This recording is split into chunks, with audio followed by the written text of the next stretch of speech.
Oi, meus amores, tudo bem com vocês? Vamos começar agora a monitoria de dentes inclusos. Eu tentei enxugar ao máximo essa aula, né? Porque vocês têm duas aulas, né? Sobre ela com os professores, então é muito extenso, tem muita informação, mas eu tentei deixar o mais objetivo possível para vocês, tá bom? Então vamos lá. O que são os dentes inclusos? Basicamente, eles são dentes que não irromperam na cavidade no tempo previsto. Só os terceiros molares que acontece isso? Não. Existe aí uma sequência, né, dos dentes mais comumente impactados para os menos comumente impactados, começando pelos terceiros molares, tanto inferiores quanto superiores. Em seguida, temos os caninos superiores, depois os premolares inferiores, seguidos pelos premolares superiores e, por fim, os segundos molares. Existe uma diferença entre dente impactado e dente semi-incluso. O dente impactado, ele é um dente que ele encontrou ali um obstáculo físico que está impedindo a erupção dele, como vocês podem ver aqui nessa imagem, tá? Já os dentes semi-inclusos, eles são dentes que estão parcialmente erupcionados. E aí eles apresentam o quê? A característica mais comum, o opérculo gengival, que é um pedacinho de gengiva que recobre ali uma parte da coroa do dente, tá? Agora, qual o problema disso? Qual a parte chata disso? É que se o paciente tem o terceiro molar superior, ele fica traumatizando essa gengiva. E aí começam os desconfortos. O paciente pode relatar dor, gengiva inflamada, sangramento espontâneo na região e, em alguns casos, até mesmo o rosto pode apresentar-se inchado devido ao alto grau de inflamação. Mas isso é um pouco mais raro, né, de acontecer, tá? Existem dois tipos de inclusão, basicamente, que são as inclusões submucosas, ou seja, o dente ele não é visível, né, clinicamente, como essa figura aqui dá para notar, né, que a gengiva ela recobre o dente, mas o fato de, pronto, o paciente abriu a boca e, vixe, o terceiro molar não tá lá não, significa dizer que ele não tem? Não, não significa dizer, né? Pode ser que ele esteja o quê? Com inclusão submucosa. E aí ele é possível sentir por meio da palpação. Então é super importante palpar aquela região ali do terceiro molar, porque aí você vai conseguir sentir as projeções das cúspides, né? E radiograficamente, infelizmente eu não consegui uma imagem adequada para vocês, né? Mas enfim, dá para eu explicar aqui por essa daqui, tá? O osso, né, vai estar aqui até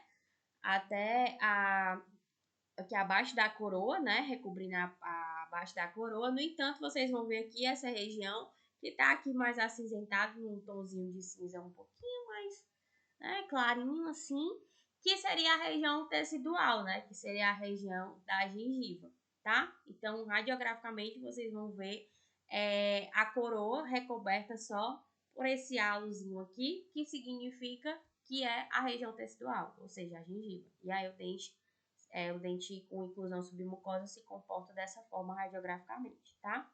E se for inclusão óssea, aí significa que toda a extensão da face oclusal do dente ela vai estar coberta por osso. Então pode palpar que não vai sentir nada. Mas, mais uma vez, não significa que porque você não viu e não sentiu o dente, ele não tá lá. Tá? Aí você pede a sua panorâmicazinha, tá? E aí, na panorâmica, infelizmente, mais uma vez, não consegui uma imagem adequada, mas aqui dá pra ver mais ou menos, que o osso vai estar recobrindo a coroa do dente. E aí, nesse caso, né, você sabe que durante o seu procedimento cirúrgico, você vai precisar realizar ali uma osteotomiazinha, né, para poder livrar ali a região da coroa e você conseguir fazer a sua exodontia, tá bom?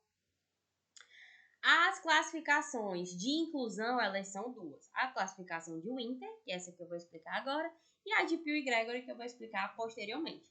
A classificação de Winter, ela basicamente vai ser referente à orientação do longo eixo do terceiro molar incluso em relação ao segundo molar vizinho. Então, a partir dela, você vai conseguir verificar a dificuldade de fazer essa exodontia e se tem ou não a necessidade de uma osteotomia, de uma odontosecção. Então vamos lá. A inclusão de Winter, ela pode ser vertical, né? Nesse caso aqui, por exemplo, só uma osteotomiazinha talvez resolva já aqui esse problema. Ele pode ser horizontal, aí aqui só osteotomia, nem com reza braba, né? Vai precisar fazer uma odontosecção aí para separar a coroa da raiz e você conseguir fazer essa exodontia.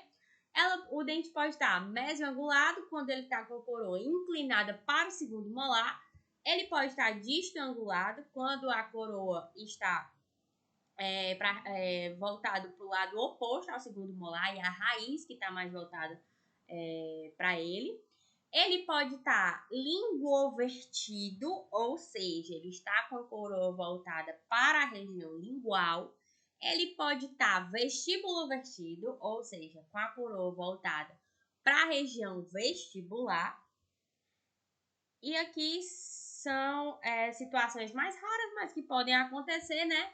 Que seria o que? O dente invertido ou os excepcionais, que aí é a exceção da exceção, onde o dente se encontra em um local onde ele não deveria estar. E aqui, né, um post-itzinho do amor para vocês, que eu trouxe aqui um resuminho em relação a essa classificação, o grau de dificuldade de retirada dos dentes.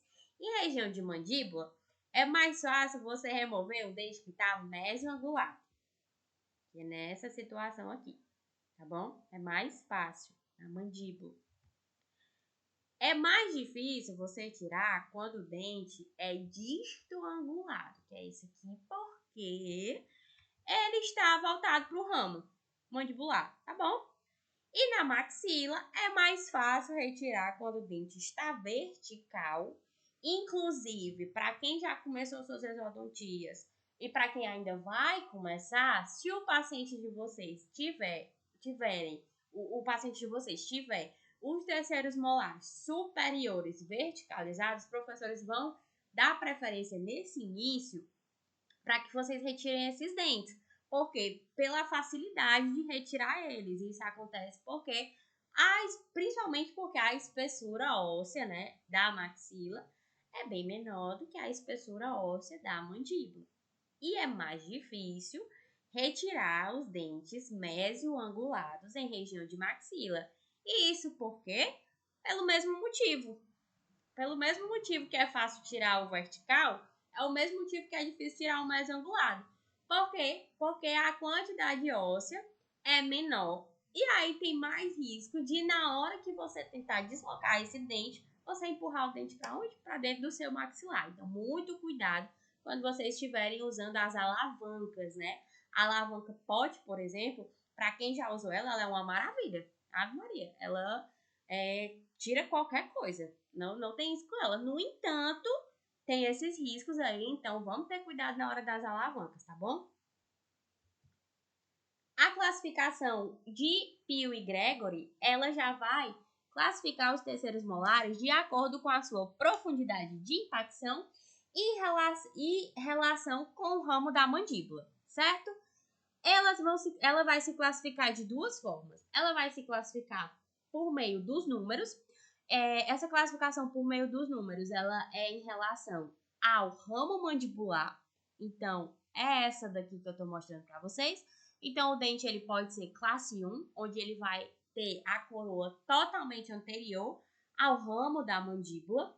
Ele pode ser classe 2, onde a metade da coroa vai estar coberta pelo ramo mandibular. Ou pode ser classe 3, onde a coroa está totalmente recoberta pelo ramo mandibular, tá? E a outra classificação é por meio das letras, que aí tem relação com a profundidade de impacção, certo? Você pode chamar de posição A ou classificação A, fica a critério de vocês, tá bom? A classe A significa que a coroa está bem próxima ou no mesmo nível, né, na mesma linha de oclusão que o segundo molar, perdão. A classe B significa que a coroa está localizada entre o plano oclusal e a linha cervical do segundo molar. E a classe C significa que a coroa está totalmente abaixo da linha cervical do segundo molar. Aqui eu trouxe um resuminho para vocês, tá? Que eu vou passar um pouquinho mais rápido, mas vocês tirem print dessa tela e copiem, que é em relação à dificuldade de retirar cada dente, tanto inferior quanto superior, se baseando na angulação desses dentes, né? E aí, o dente mesoangulado, ele costuma ser mais comum de aparecer, né, na região inferior. Ele tem um menor grau de dificuldade para ser removido e a sua inclinação vai permitir você utilizar o ponto de apoio com a alavanca na sua porção mesial. Os dentes verticais são os segundos mais comuns a aparecerem. A inclinação segue a mesma direção ao longo eixo do segundo molar, o que torna mais fácil, né, mais tranquilo de você criar um apoio ali. Eles podem ser horizontais, que são menos frequentes, não é a isodontia mais difícil da vida de vocês, mas o dente incluso que está nessa angulação, né, pela proximidade com a raiz do segundo molar, frequentemente causa alguns problemas periodontais no dente adjacente. E o dígito angular é o mais difícil de ser removido, né, porque o terceiro molar ele está inclinado distalmente ao segundo molar e em direção ao ramo da mandíbula, que aí está o problema. E aí tem uma dificuldade maior para o quê? Para o acesso à osteotomia. E na angulação dos terceiros molares superiores, né, a inclusão vertical e a dígito angular são mais fáceis. A inclusão mesoangular é a mais difícil. Em região de maxila é mais fácil porque o osso é mais maleável e tem uma maior elasticidade do que em região de mandíbula. E as raízes desses dentes tendem a estar fusionadas, tá? Porque outro grau também de dificuldade, gente, que tem que analisar em termos das raízes, tá? Tem algumas raízes que elas aparecem um pouco mais difusas ali, e aí dificulta um pouco mais a retirada dos dentes. Mas isso acontece mais nos inferiores, tá? Nos superiores as raízes costumam estarem mais para fusionadas, certo? E aí, Giovana, o terceiro molar, eu removo ou não removo, pelo amor de Deus? Existem algumas indicações, né? Quais são as indicações? Seria, no caso, a periodontite, né? Principalmente no caso de dentes semi-erupcionados e erupcionados. E isso por quê? Porque como a higienização, né, a profilaxia nessa região, ela é menos efetiva, é mais difícil higienizar essa região, tem um aumento das bolsas periodontais, podendo levar a uma perda de inserção óssea, né, porque vai ter ali uma atividade bacteriana e inflamação na região distal do segundo molar e na região do terceiro molar, perdão. Pode haver ali o quê? Pericoronarite, né? Que costuma acontecer no terceiro molar inferior semi-incluso. E aí a gente volta lá para aquela imagenzinha do opérculo gengival, certo? Porque, aqui, achei. Porque essa região aqui vai ter uma maior reação inflamatória. E essa reação inflamatória, ela lembra muito a própria gengivite e a periodontite, certo? E aí, eu tenho aqui um post-itzinho, mais um post-itzinho do amor pra vocês, tá bom? Se vocês vão fazer a anamnese do paciente, vocês perceberam que ele tá com pericoronarite ali. O que é que eu vou fazer, Giovana? Eu vou deixar, não vou operar do jeito que tá. Não, né? Que a gente não tá louco. A gente vai fazer o quê? Vai fazer uma prescrição naquele dia, né? Que são 7 dias que antecedem a cirurgia. Que é o quê? O bochecho com a clorexidina, tá? É essa, se a inflamação tá ali local. O paciente tá reclamando de dor e tal, você toma dipirona? Não, toma ali um analgésicozinho, tá? E pronto. Se por um acaso tiver um aumento de volume ali na região e supuração, que é um pouquinho mais difícil, mas enfim, se tiver, aí você já prescreve, né, um antimicrobiano, né? Prescreve ali uma amoxicilina. Para quem tem alergia, você prescreve o quê? Uma azitromicinazinha, tá certo? E uma observação aqui é que se por um acaso o paciente tiver uma infecção pós-operatória, de início, né, você vai passar basicamente a irrigação do alvéolo com a clorexidina, né, e tudo, e aí vai observar ali durante aqueles 7 dias e tal. Se não melhorar, né, que é muito raro, aí a prescrição seria o clavulin, certo? Pode haver cárie dentária, né? Principalmente no segundo molar, exatamente devido à higienização. E aí na radiografia tem que observar se tem cárie no segundo molar, porque aí você precisa avisar o paciente que quando for no pós-operatório ele vai ter uma sensibilidade a mais, afinal de contas tem uma cavidade de cárie ali aberta. Tem que observar também quanto que essa cárie já avançou e quanto de polpa ela já comprometeu, para saber se é possível fazer uma restauraçãozinha ali, né? Ou se é necessário um tratamento endodôntico, ou se nem dá para salvar o dente, né? Mas geralmente fica aí entre a restauração e o tratamento endodôntico, tá? Outra coisa também seria o quê? A ortodontia, porque quando os terceiros molares eles nascem, eles não têm, principalmente os inferiores, não tem espaço na arcada. Então, o que é que acontece? Acontece ali um apinhamento dos incisivos, principalmente dos incisivos inferiores, né? E aí, também acaba sendo o quê? Um obstáculo para o tratamento ortodôntico. Porque pensa bem, se eles não têm espaço para nascer, aí já nasceram num lugar que não tem espaço, como é que eu vou fazer a movimentação desses dentes, né? E a outra coisa também é que acaba por dar ali uma interferência nas cirurgias ortognáticas, né? A outra indicação também seria a prevenção de cistos e tumores, porque nos terceiros molares, né, que eles estão impactados, principalmente na região, estão impactados, né, na mandíbula. Existe ali o saco folicular, né, que é onde vai ter a formação da coroa do dente, e ele pode sofrer uma degeneração cística e formar o quê? Um cisto dentígero. Então, pode dali desenvolver dois tipos de tumores. Ou um tumor odontogênico, aí é tranquilo, ou em casos mais raros, pode ser que possa surgir ali um tumor maligno, tá bom? A reabsorção radicular do segundo molar também, né? Dentes que estão erupcionados em uma posição desalinhadas vão levar a uma reabsorção da raiz do dente adjacente e funciona basicamente da mesma forma como funciona com as crianças quando elas estão trocando os dentinhos. O segundo molar funciona como se fosse um dentinho de leite e o terceiro molar como se fosse o dente permanente, né? À medida que ele vai nascendo ali, que ele vai tentando sair, ele vai levando a reabsorção da raiz, entendeu? Do segundo molar, né? E aí é preciso observar já na radiografia o quê? Se essa reabsorção ela é leve, porque aí se essa reabsorção é pouquinha, o próprio dente, naturalmente, ele vai reparar ali, ser reparado com a deposição de uma camada de cemento sobre aquela área que foi reabsorvida e, posteriormente, a formação de uma dentina secundária. No entanto, se a reabsorção for muito acentuada, aí eu preciso avaliar realmente, porque muito provavelmente vai ter que ser feita a exodontia dos dois dentes, do terceiro molar e do segundo molar também, certo? Dente sob prótese também, não é porque aquela região tá edêntula que significa que não tem dente naquela região, como a gente viu. Não são somente os terceiros molares que ficam ali inclusos, podem ter outros dentes também, então é importante checar isso, né?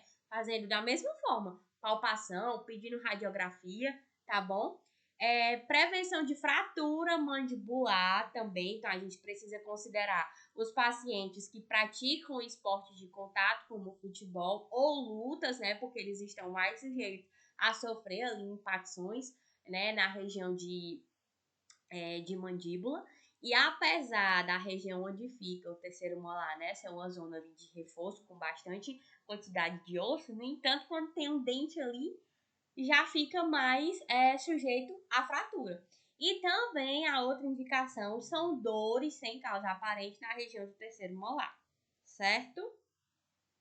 E as contraindicações, Giovana, pelo amor de Deus, seriam o quê? Extremos de idade, condições médicas, né? Claramente, né? Quanto os pacientes idosos, né? Quanto mais velhos vão ficando, vão aparecendo mais problemas sistêmicos. No entanto, a gente não se preocupa só com eles. Por isso que tem aquela ficha de anamnese grandona, né? Porque é muito importante você saber a condição médica do seu paciente. Você tem que saber se ele tiver alguma alteração sistêmica, se ele está compensado ou não. Se é seguro ou não fazer a cirurgia dele.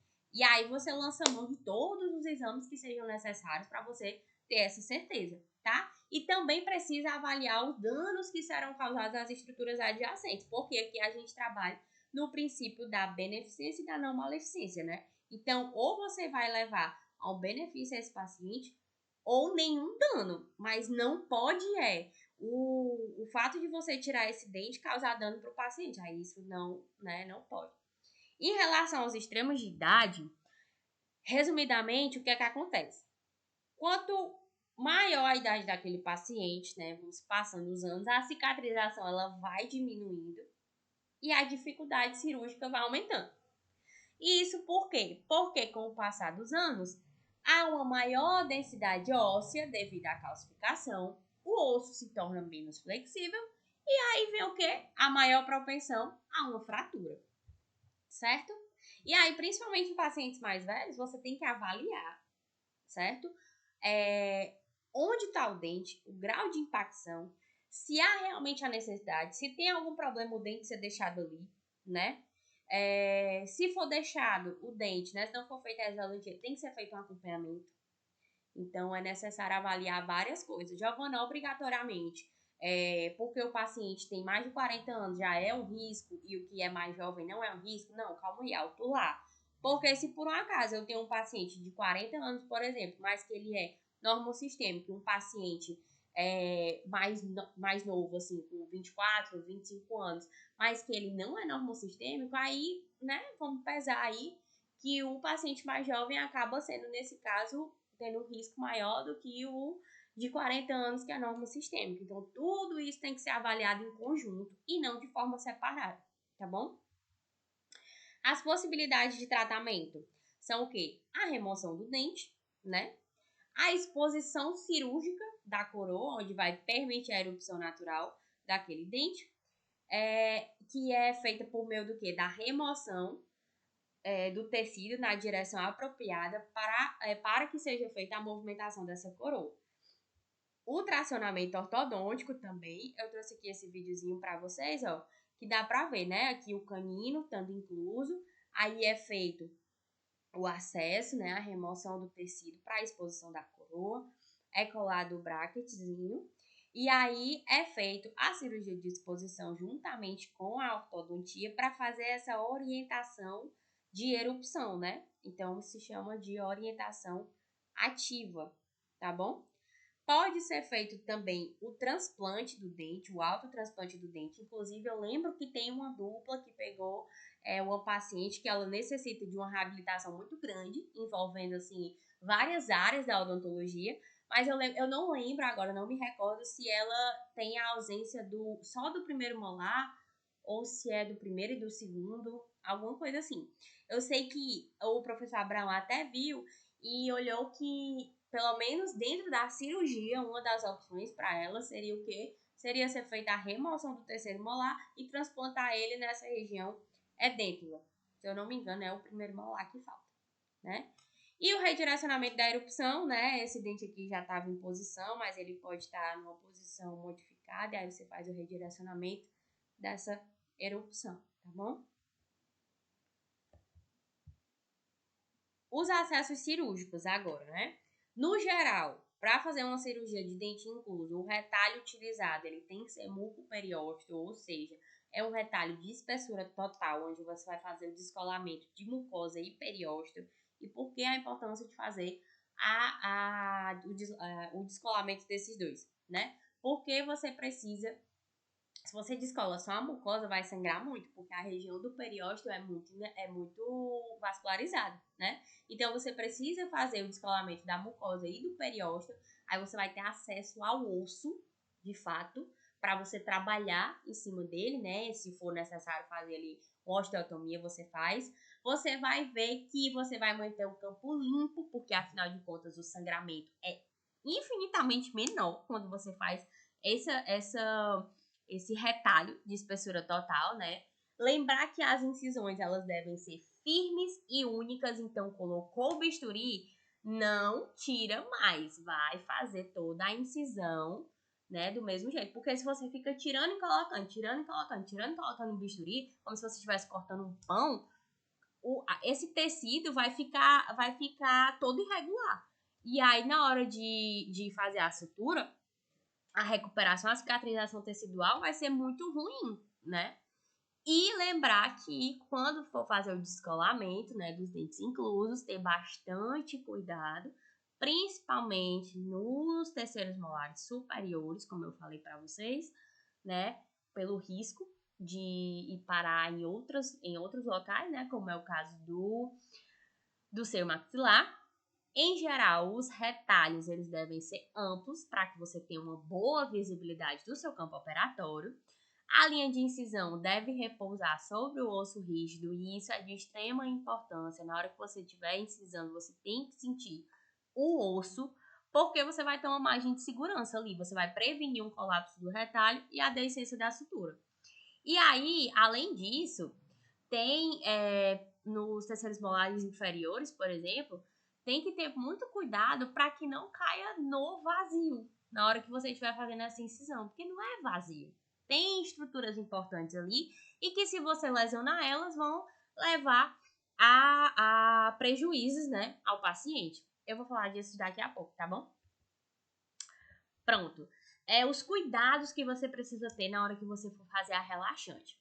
Se a cirurgia for do lado palatino, você vai evitar incisões relaxantes, porque tem um risco de seccionar a artéria palatina maior, né? Então, você tem que ter cuidado para não fazer incisão relaxante em região de palato. A incisão relaxante vertical, ela deve ser feita ao lado da papila, né, ou parapapilar. Não deve ser feita no centro da papila, afinal de contas, quando eu for reposicionar esse tecido, né, para poder fazer a sutura, a cicatrização não vai ser interessante, você não vai formar a papila ali bonitinho. Então, o paciente pode até ficar com black space, inclusive, né? O número de relaxantes, ele deve ser limitado. Então, eu vou usar relaxante à torta e à direita. Não, existem indicações que eu vou falar já já para vocês, certo? Tem que ter cuidado. Se for possível não fazer a relaxante, então faz. Lembrar que as relaxantes, a base, os retalhos, né? A base maior deles sempre vai estar voltado para o fundo de vestíbulo.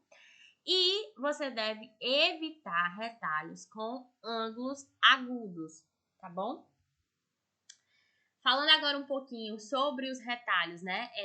Tem um dos livros que eu usei para fazer, para montar aqui essa aula para vocês, que ele separou, eu achei bastante interessante, que ele separou os retalhos para cada tipo, né, para cada região do dente, né? Se é o terceiro molar inferior, se é o terceiro molar superior. E aí eu dividi da mesma forma, trouxe aqui para vocês. O retalho envelope, ele é uma escolha para remoção de dentes inclusos por lingual ou por palatina. A incisão é feita na área retromolar e ela é igual à do retalho em L. Agora, mas eu não sei como é o retalho em L. Calma, eu vou explicar no próximo slide. O descolamento da papila é feito normalmente entre o primeiro e o segundo molar, mas caso seja necessário um campo um pouco maior para melhorar a visibilidade, o descolamento pode ser feito entre o segundo premolar e o primeiro molar, tá bom? O retalho em L ou retalho triangular, ele vai ser feito uma relaxante na mesial do segundo molar. Ele é indicado para dentes inclusos que estejam mais profundos. E aí, o início dessa incisão vai ser próximo à linha oblíqua externa, na lateral da mandíbula, e o bisturi vai ser direcionado até a metade da face distal do segundo molar. A sutura, nesse caso, é um pouquinho mais difícil, um pouquinho mais chatinha, porque você precisa fazer o nivelamento da papila, né? Você precisa ter cuidado, eu já falei disso, você precisa ter cuidado na hora de fazer a incisão. Lembrar que a incisão ela tem que ser feita em osso, porque se você fizer a incisão, né?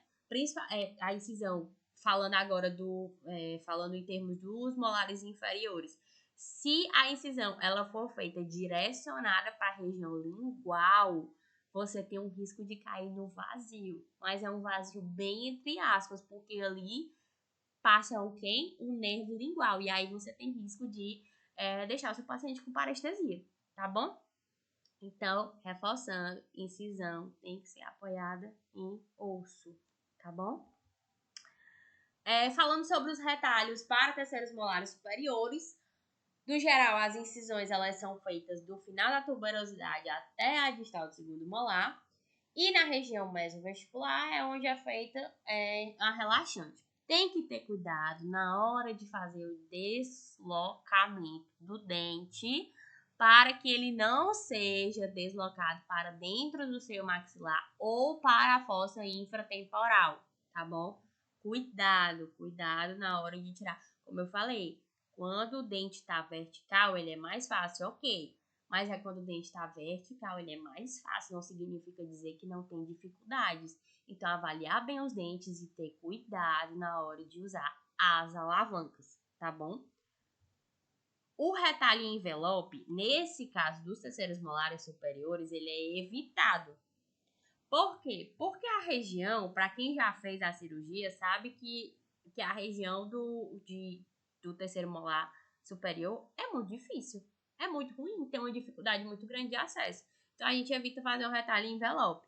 Ele é usado, para remover terceiros molares superiores quando tem um ou mais cúspides já aparentes em cavidade oral, ou seja, quando os dentes estão ali mais para cima inclusos, né? Existem outros tipos de retalho também, né? Que no caso seria o retalho em trapézio, que ele é feito com duas relaxantes. Aqui tá o exemplo do canino, né? Mas pode ser feito também na região do terceiro molar, onde é feito em caso de dentes inclusos muito profundos. E aí as incisões elas devem ser ou paralelas entre si ou ligeiramente divergentes, que é preferencial, é preferível que eles sejam ligeiramente divergentes, porque dessa forma você vai melhorar o suprimento sanguíneo daquela área, certo? Pode ser feito um retalho em fundo de sulco, que é uma alternativa ao retalho em trapézio. E qual é a diferença de um para o outro? Porque nesse caso do retalho de fundo de sulco, eu não tenho necessidade de exposição do alvéolo, certo? Então, os dentes estão localizados apicalmente às raízes dos demais dentes, né? E a incisão é feita horizontal em região de fundo de sulco.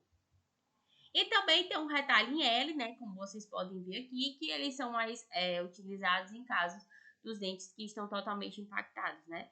Aqui, lembrando que eu falei que o retalho em envelope é mais feito em caso de semi-erupção, né?